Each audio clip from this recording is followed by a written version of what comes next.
किताब सादा कब तक रहेंगी, कभी तो आगाज बाब होगा, और जिन्होंने मस्जिदें तोड़ी है उनका भी हिसाब होगा। हमें उम्मीद है अल्लाह नूर की एक किरण जुल्मात पर भारी होंगी, नूर की एक किरण जुल्मात पर भारी होंगी। रात तुम्हारी है तो क्या हुआ, सुबह हमारी होंगी इंशाअल्लाह। जलगांव जिला एकता संगठन ने उत्तर प्रदेश के संभल में पुलिस की गोलीबारी की कड़ी निंदा की है, जिसमें शाही जामा मस्जिद के सर्वेक्षण के खिलाफ प्रदर्शन कर रहे 5 मुस्लिम युवकों की जान चली गई। यह घटना अल्पसंख्यक धार्मिक स्थलों के राजनीतिकरण के परेशान करने वाले पैटर्न को उजागर करती है, जिसकी शुरुआत बाबरी मस्जिद से हुई। उसके बाद वाराणसी में नैनव्यापी मस्जिद, मथुरा में शाही ईदगाह और अब संभल में शाही जामा मस्जिद को निशाना बनाया गया। अल्पसंख्यकों के खिलाफ राज्य की आक्रामकता और सत्ता के दुरुपयोग के ऐसे कृत्य बेहद चिंताजनक है। एकता संगठन पीड़ितों के लिए तत्काल न्याय और जिम्मेदार लोगों के लिए जवाबदेही की मांग करती है। मस्जिदों और अल्पसंख्यक समुदायों को व्यवस्थित रूप से निशाना बनाना बंद होना चाहिए, ताकि यह सुनिश्चित हो सके कि हमारे देश में न्याय और कानून का शासन कायम रहे। संभल की घटना के खिलाफ चीफ जस्टिस ऑफ इंडिया, मानव अधिकार और अंतर्राष्ट्रीय संगठन के नाम निवेदन। संभल घटना के खिलाफ सीजीआई, मानव अधिकार भारत और अंतर्राष्ट्रीय से मांग की। सुरक्षा की मांग, भविष्य में ऐसी घटनाएं ना हो। जांच की मांग, घटना की जांच की SIT के माध्यम से की जाए ताकि दोषियों को सजा मिल सके। मुआवजे की मांग, पीड़ित परिवारों को मुआवजा दे ताकि उनके परिवार अपने जीवन को फिर से स्थापित कर सके। सामाजिक सौहार्द की मांग, समाज में शांति और सौहार्द बना रहे। कानूनी कार्यवाही की मांग, कोर्ट गुनहगारों पर कानूनी कार्रवाई करे ताकि दोषियों को सजा मिल सके और भविष्य में ऐसी घटनाएं ना हो। जिलाधिकारी आयुष प्रसाद को सौंपा निवेदन। जलगांव जिलाधिकारी आयुष प्रसाद को एकता संगठन यह निवेदन सौंपा। उस वक्त संगठन के मुफ्ती खालिद, मौलाना रहीम पटेल, मुख्य संयोजक फारूक शेख, नदीम मलिक, फर पठान, अनीस शाह, अब्दुल रौफ, रियाज शेख, इस्माइल शेख नशराबाद, सलीम ईमानदार, शेख शाहिद, इमरान शेख, सैयद इरफान, सोहेब सैयद, आरिफ देशमुख, अरशद शेख, मुजाहिदीन खान, अजीमुद्दीन शेख, अकील खान, शरीफ पिंजारी हाजिर थे। जिलाधिकारी को निवेदन देते हुए एकता संगठन के फारूक शेख और आरिफ देशमुख, मुफ्ती खालिद, सैयद चांद, मजहर खान, सलीम ईमानदार आदि जिलाधिकारी कार्यालय के बाहर एकत्रित हुए एकता संगठन के पदाधिकारी। आज हम सब लोग जलगांव जिला एकता संगठन के पदाधिकारी एवं सभासद यहाँ जिलाधिकारी जलगांव के मार्फत हमने यहाँ पे चीफ जस्टिस ऑफ इंडिया, साथ ही इलाहाबाद हाई कोर्ट के चीफ जस्टिस, हमारे मानवाधिकार आयोग के इंडिया के सदर और साथ ही हमारे इंटरनेशनल ह्यूमन राइट्स के सदर को एक निवेदन दिया है। निवेदन मीन्स हमारी कंप्लेंट है ये कि इसको जनहित याचिका में उन्होंने रूपांतरित करना चाहिए, जिसमें हमने मांग की कि संभल में जो 19 तारीख को शाही जामा मस्जिद का सर्वे किया गया, उसके बाद वो सर्वे की नोटिस शाही जामा मस्जिद के ट्रस्टी को भी दी नहीं गई। फिर भी 3 घंटे तक प्रशासकीय अधिकारियों ने वो सर्वे किया। सर्वे के बाद 24 तारीख को फिर वो टीम आई, लेकिन 24 तारीख को जब वो टीम आई सर्वे की तो उनके साथ वहाँ पे हिंदुत्ववादी संगठन के कोई पदाधिकारी, कोई वकील और वो सब आए और उन्होंने सर्वे के दरमियान जय सियाराम के नारे लगाए, जिससे वहाँ पे जो मुस्लिम नौजवान खड़े थे उनके साथ उनकी डिबेट हुई, चर्चा हुई, वाद विवाद हुआ और उसका रूपांतर वहाँ के CO ने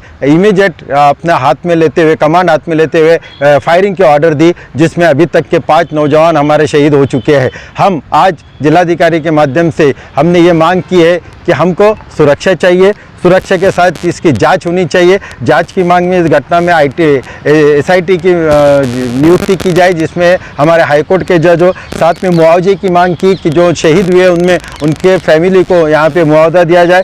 सामाजिक सौहार्द यानी सामाजिक सुरक्षा की हमने यहाँ मांग की और कानूनी कार्रवाई की। इसमें सबसे इम्पोर्टेंट मांग की कि जो कोई इसमें इन्वॉल्व है, जो कोई वहाँ पे आए थे, जो कोर्ट ने भी ये इलीगल ऑर्डर किया है, क्योंकि वर्शिप एक्ट 91 ये क्लियर कट बताता है कि 1947 यानी जब से हम स्वतंत्र हुए, जिस हालत में मंदिर है, मस्जिद है, गिरजा है, वो वही हालत में रहेगा, उसमें किसी तरह का चेंज नहीं होगा एक्सेप्ट बाबरी मस्जिद। ये कायदे में लिखा है, ये कानून में लिखा है। लेकिन हम देख रहे हैं कि नैनव्यापी हो या मथुरा हो, 91 वर्शिप एक्ट का खुल्ला यहाँ पे नीचे की कोर्ट ये उल्लंघन कर रही है, कंटेम कर रही है। इसलिए हमने चीफ जस्टिस ऑफ इंडिया को ये रिक्वेस्ट करा है कि आप इसको कंटेम ऑफ कोर्ट का ये किया जाए और ये हमारी जो हम आज कंप्लेंट की है इसी को हमारी उन्होंने जनहित याचिका में रूपांतरित करना चाहिए, ऐसी हमारी उनसे विनती है। शुक्रिया।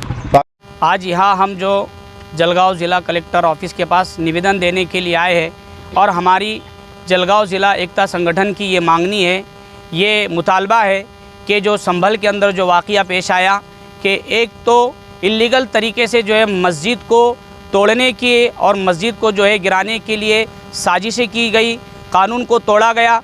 कानून इस मुल्क का ये कहता है, संविधान इस मुल्क का ये कहता है कि 1947 से पहले की जो भी इबादत गाह, चाहे वो मंदिर हो, मस्जिद हो, गिरजाघर हो, जो भी हो जिस हालत के अंदर है, चाहे वो उसकी शक्ल कोई भी नज़र आए, वो मस्जिद मंदिर जो भी हो वो उसी तरीके से रहेंगी। जब ये कानून बन गया था तो फिर बाद में कानून को तोड़कर जो है मस्जिद को तोड़ने की ये नापाक साजिश करना, ये कानून को तोड़ने के मुतरादिफ है।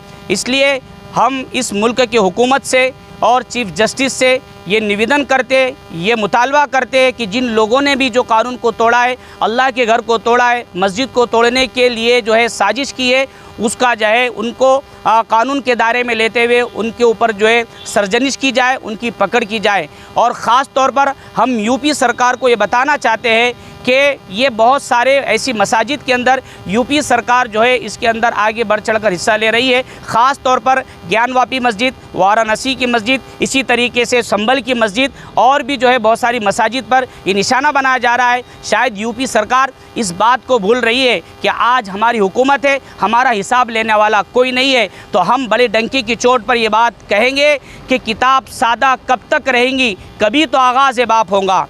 किताब सादा कब तक रहेंगी, कभी तो आगाज़ बाब होगा। और जिन्होंने मस्जिदें तोड़ी है उनका भी हिसाब होगा। हमें उम्मीद है अल्लाह की ज़ात से कि अल्लाह इंशाअल्लाह जो आज मस्जिदों को तोड़ रहे, मस्जिदों को निशाना बना रहे, अल्लाह उनसे ज़रूर हिसाब लेगा। और हमें इन हालात के अंदर ये 5 लोगों को शहीद किया गया और ये वो लोग वो थे कि जिन्होंने जमहूरी तरीके से इस मुल्क के कानून को सामने रखते हुए, संविधान को सामने रखते हुए, अपना जमहूरी हक़ को सामने रखते हुए एहतिजाज किया था और उनको शहीद कर दिया गया। इसलिए मैं इस मौके पर जो है अपने नौजवानों को, मुसलमानों को ये भी पैगाम देना चाहता हूँ कि हमें इन हालात के अंदर दिल बर्दाश्ता, कमज़ोर और पस हिम्मती का शिकार नहीं होना चाहिए। हमें नबी करीम सल्लल्लाहु अलैहि वसल्लम का वो वाक़या याद रखना चाहिए कि जब गार सौर के अंदर नबी करीम सल्लल्लाहु अलैहि वसल्लम कुछ वक्त के लिए वहाँ थे और दुश्मनान इस्लाम जो है वो करीब आ गए थे। उस मौके पर अबू बकर सिद्दीक़ रज़ी अल्लाह तआला अन्हु ने दुश्मनान इस्लाम के कदम को देखते हुए कहा था कि अल्लाह के रसूल, दुश्मन हमारे बहुत करीब आ गए। अल्लाह के रसूल सल्लल्लाहु अलैहि वसल्लम ने कहा था, ला तहज़न इन्नल्लाह माना, कि घबराओ नहीं, अल्लाह हमारे साथ है। अगर आज हमारे साथ कोई नहीं है, अगर किसी को अपनी हुकूमत पर नाज है, अगर किसी को अपनी अक्सरियत पर नाज है, अगर किसी को अपनी दौलत पर नाज है, तो मुसलमानों को अपने खुदा पर नाज है। हम हर घड़ी हमें अल्लाह की ज़ात पर भरोसा है। और मैं ये जुमला कहकर अपनी बात ख़त्म करूँगा